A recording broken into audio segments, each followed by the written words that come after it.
Alrighty, good morning, good afternoon, good evening, preppers, prepping outside the box. Josh, we have again, Daily Go. We'll go out and train.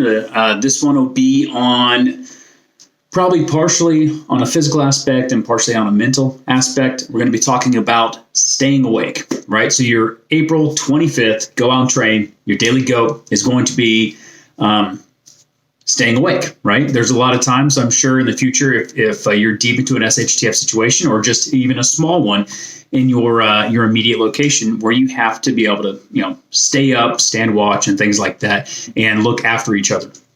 So there is, it is harder than some people think to just sit there and rotate on a really messed up schedule and stay awake. And when it's 2 o'clock in the morning and it's nighttime and it's cold and you're trying to stay warm or it's too warm and you get tired. A lot of things, a lot of aspects will make you tired, right? You could be drained already and physically tired, and that stacks upon it. So we're going to talk about staying awake.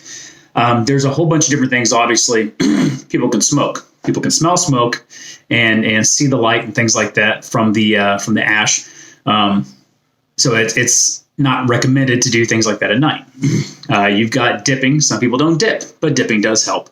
Obviously, taking sips of water and things like that will help keep your body waking up and keep it a little more alert and things like that. You don't want to become, you don't want to wait until a final moment when you really, you're just dropping down to take a sip of water, but that's just another way.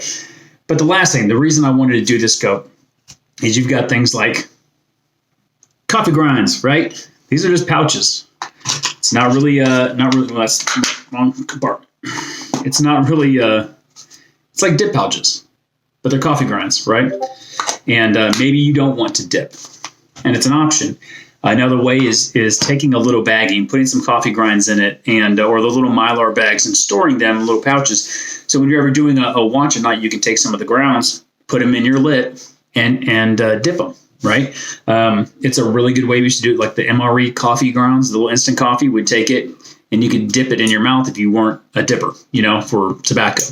So your April 25th, go out and train. Please throw in the comment section any ideas and things like that you have. So collectively, we can kind of put those tools in our toolbox and have the ability to stay awake when we're on watch and we're looking after each other. We're supposed to have each other's back, because if you fall asleep and drop your guard, a lot of bad things could happen. Doesn't mean it will, but could. So mine was the coffee grounds and a little other things, but the coffee grounds. And I'd like to hear what you guys have to say. Anyways, I will see you guys tomorrow.